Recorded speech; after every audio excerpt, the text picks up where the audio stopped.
Live from the Washington, D.C. area, it's the Inside Scoop. All the news that our viewers want to know. Now, here's the hub. Welcome back. I'm Jeff Barnett. We're talking now about Vietnam veterans, and we're talking with one of the smartest and nicest guys that I know, Bruce Waxman. Bruce, thank you very much for joining us on the show. Thank you, Jeff. Bruce is the president of Chapter 227 of the Vietnam Veterans of America. So, Bruce, when you're not acting, you are a labor lawyer, a labor attorney. You're a Vietnam veteran yourself, and now you're president of the chapter. So why don't you first tell us, what does Vietnam Veterans of America do? Well, the Vietnam Veterans of America, Chapter 227 here in Fairfax, and the chapter, which is the largest chapter in Virginia and covers most of Northern Virginia. What we do is try to carry out the motto of our organization, which is, never again will one veterans organization abandon another, or never again will one generation of veterans abandon another, I should say. And so we act in many instances as the organization of last resort for veterans who are in need, regardless of whether they're Vietnam veterans or wherever they may have served. So we have been able to, through grants from USAA, the Women's Army Wives Association of Greater Washington, who've given us grants and other ways of raising money.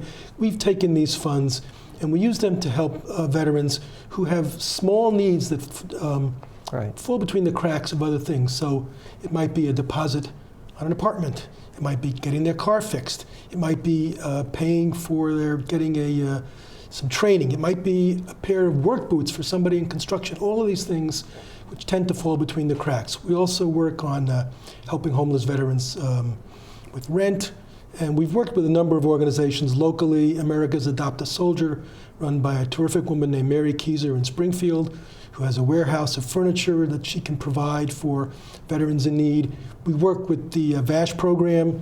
I'm sorry, the what program? VASH program, VASH. I think it's called Veterans Administration Supportive Housing. It's a program with the VA and HUD, and we work with the social workers at the VA who refer veterans to us. We don't take self-referrals. They have to be referred by an organization such as the VA or a social service organization, Catholic Charities, something like that. We work with them. We've also provided assistance to... So, let me interrupt you there. So, for example, if I knew of a vet who I believe needs a little bit of help, I really should contact something like Catholic Charities or something else who will then contact you. Is that correct? We want to be sure that it's a legitimate need and it's not somebody posing or someone who doesn't really have a legitimate need. Unfortunately, there are people who tend to try to take advantage of the system. We've gotten referrals from congressional offices. Jerry Connolly's office has referred people to us. So we'll take a referral if it seems legitimate. And if there's any doubt about it, we'll refer them to the VA social workers and they can pursue it further. So, and actually, so if somebody does have, know of a Vietnam era vet, or actually any vet, who they think needs some help, there's several people that they could call, but your chapter is one of them. Correct. And again, you can just Google it, Vietnam Vets in Northern Virginia, and it's going to come up, Chapter 227, and there'll be contact information there, right? We have a website. It's www.vva227.org. It's not the greatest website, we're all volunteers, but it does have our contact information. And if someone knows a veteran in need, they can contact us through the website. And most of the veterans that we assist, frankly, are more recent veterans, Iraq and Afghanistan, who are having various kinds of personal difficulties since they're back and maybe just need a little bit of help to get themselves on the road. It can be tough coming back from a wartime situation into civilian life. Particularly nowadays, I think, where we have such a small percentage of people serving, there's a big disconnect. One day you're in country, and another day you're back here. And even though the military has programs to deal with this now, it still isn't enough to really, particularly for people who've been having, multiple deployments. It can be difficult to kind of get back into the groove. So is the majority of the work that your chapter is doing now, is it really for more recent veterans, or is it still for the Vietnam veteran era? Most of the support that we give is for more recent veterans. Really? And the other things that we do is we have programs where we have speakers come the third Thursday of every month. We have a speaker comes to our chapter. We meet at a restaurant called Neighbors. It's a sports bar in Vienna. They give us a room. It's a terrific program. In fact, my wife looks forward to going. We have very interesting speakers that we've had. We've had a number of POWs from Vietnam. We had a woman who wrote a book called I Love My Rifle More Than You, about her service in Iraq. We had someone talk about Dien Bien Phu. One of our very interesting speakers is a guy named Mark Leipson, who's one of our chapter members, who's a historian and writer. And Mark will be our September speaker. I think the date is September 18th. And he's going to be talking about his book about Francis Scott Key, which has gotten a lot of good reviews. If you can look it on the internet. The 200th anniversary of the Star Spangled Banner, I think the book is called something like What So Proudly We Hailed. And the 200th anniversary of the Star Spangled Banner is September 13th, and Mark will be speaking to us on September 18th. It should be a great meeting. And all of our meetings are open to the public. And normally when we get a speaker like this, we actually get quite a few people who just show up and, come in. They can buy themselves dinner or whatever, or not. Sit down and hear the speaker. We're perfectly glad to have other people come to hear and take advantage of these programs. October, our speaker will be someone talking about logistics, a guy named Bill English, who's a logistics expert, talking about logistics in I-Corps during the Vietnam War. And then in November, we're having a woman by the name of Karen Jeffries, who is the founder and executive director of Vets Moving Forward. And they provide service dogs to physically and mentally challenged veterans. And so these are the kind of programs that we have, and people really enjoy coming and hearing this. We're lucky, being in the Washington, D.C. area, there's a great wealth of speakers, interesting people who've written books, and so we're able to get them to come and speak to our chapter. The latest numbers that I've seen, about a third of the returning veterans from Iraq have some sort of disability that's been adjudicated by the VA, a third. That seems to be extraordinarily high, certainly higher than the Vietnam era veterans. So can you explain that kind of a number? Why is it so high? That's not an area that I really have expertise in. I think possibly some of it has to do with the fact that we're more attuned to these needs now. Also due to various technology. People who probably would have died in combat are surviving now. I think also, I said that never again would one generation of veterans abandon another. The Vietnam Veterans of America, along with other service organizations, though, have been very active over the last few decades in making sure that the VA is more circumspect, I think, in adjudicating claims and letting them know that we're keeping an eye on what they're doing. And I think the VA is more sensitive to the current situation. And I think the American public also has been more demanding. So I think that that's probably a factor, but I'm not an expert in this area. But I suppose that you would assume that the Vietnam veteran generation was underdiagnosed. That's possible. I'm not sure. There's a lot of people who may have problems and don't necessarily go to the VA. And I think that was probably true to a large extent of the Vietnam generation. I think since then we've become more sensitive to the fact that there are these problems. And you talk about PTSD. Well, when someone goes into wartime, particularly into combat, that's somebody who's being asked to go into an unnatural situation, and then we can't expect them to come out and be the same. Look, Jeff, you wrote a piece some years ago for I think the LA Times on losing your soul to war. I don't remember the exact title of your article. I think everyone who serves in a war zone is different when they leave, whether they're in a combat job or some other job. I think you're changed, and not necessarily for the better. But I think like every life experience, you move forward, and you want to find the positive of it. But sometimes it's difficult. Right. Let me go back to something you said at the beginning. Assistance dogs.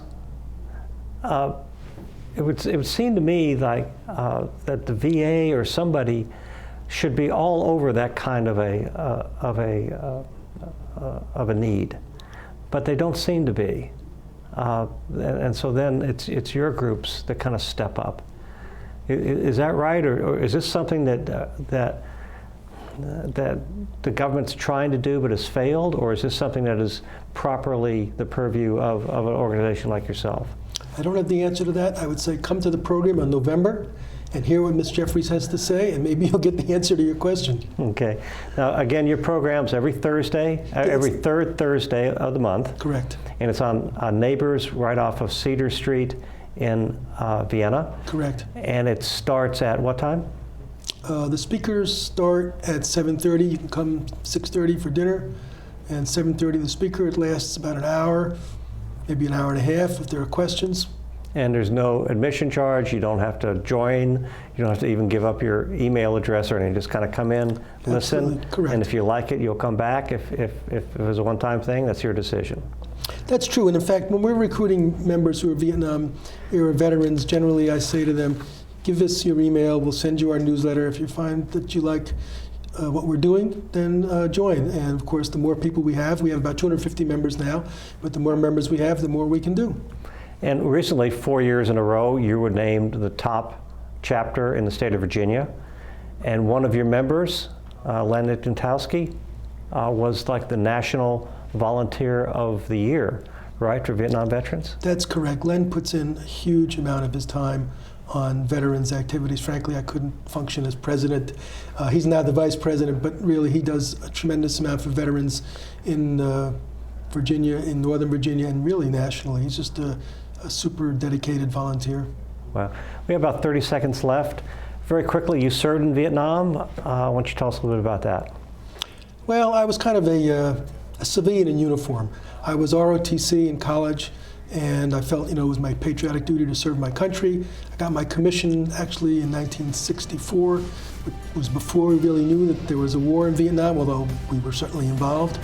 And I spent my time with the Army Veterinary Corps in Vietnam, and that was basically my story. And you're at Cam Ranh Bay, is that right? I was at Cam Ranh Bay. We had people at the lot, the Trang, Tui Wa, Phan Rang. I used to travel. Well, we'll be back in 2 minutes talking with Bruce Waxman of the Vietnam Veterans of America.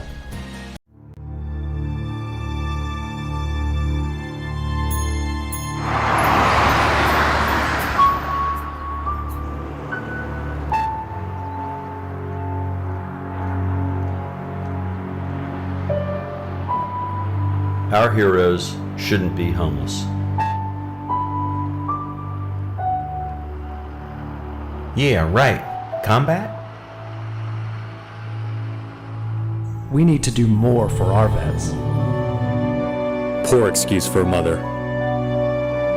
Pathetic. Shame on you, America.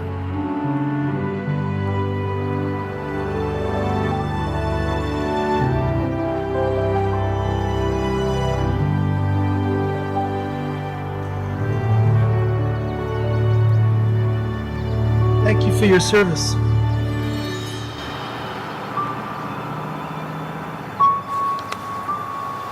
Why did you do that? Because you served too.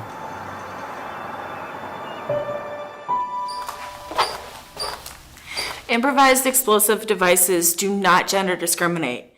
It's time for America to stop. Mothers also raise their right hand and accept the risk of not returning home to their children. And sadly, some don't. Women serve, fight, bleed, and die alongside their brothers. With tens of thousands of homeless women veterans in the U.S., they are in the biggest battle of their lives. Due to the lack of supportive housing services for women veterans with children, they are now the fastest growing homeless population in the U.S. America, we can do better. We owe it to them. And we owe it to them, our children. To do your part, please visit finalsaluteinc.org today.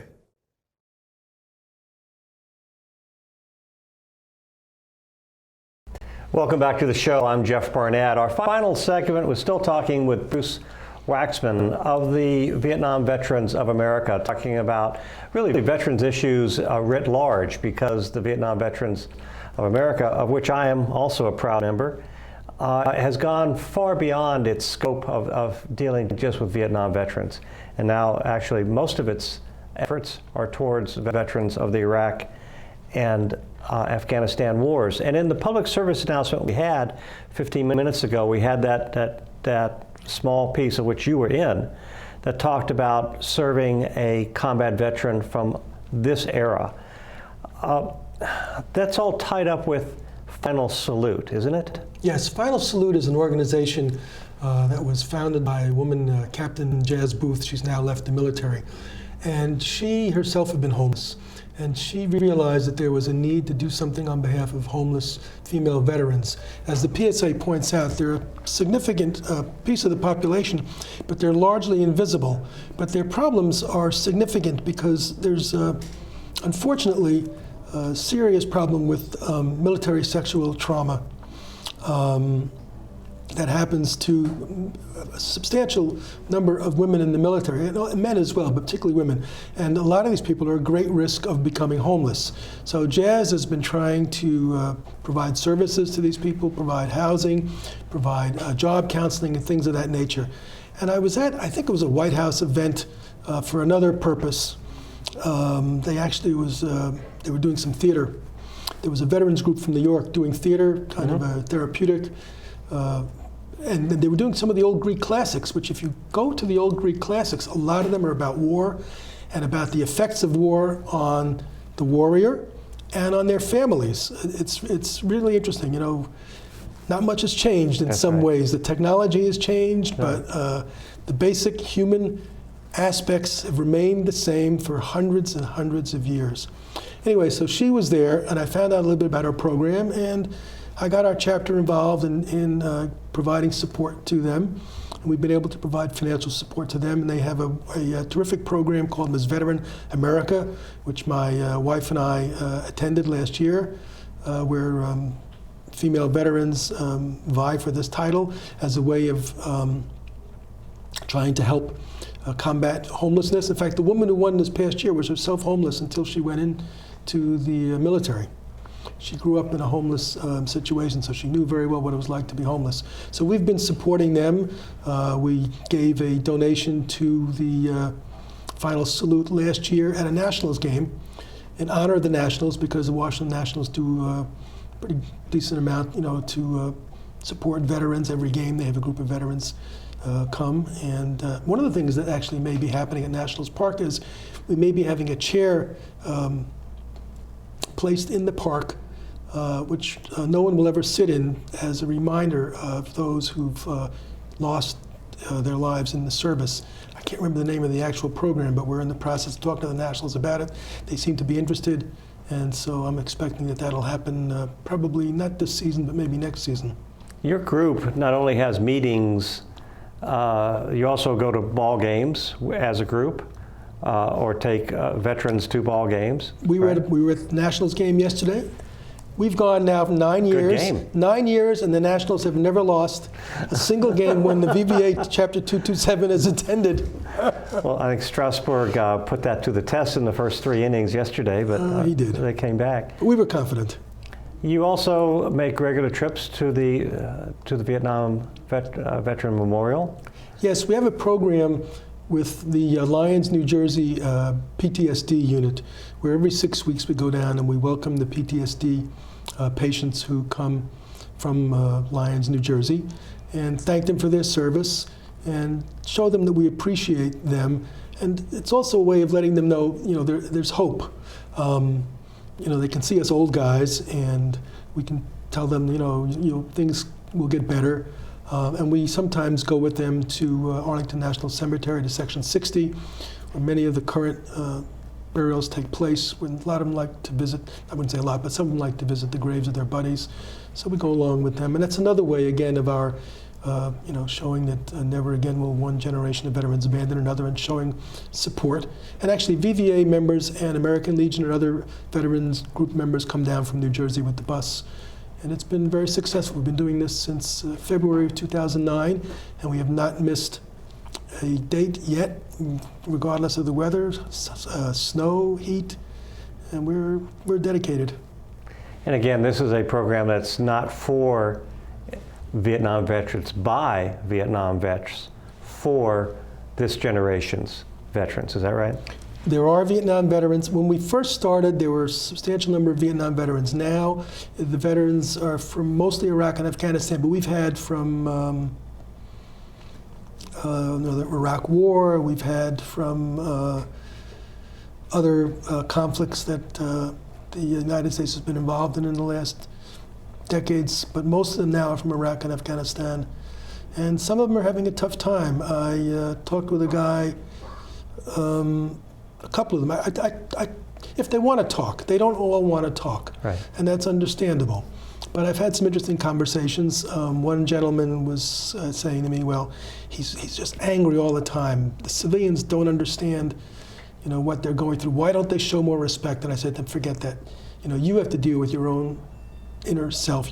The civilian population is never going to really understand or be interested. I mean, the percentage of people serving in the military now is such a small fraction.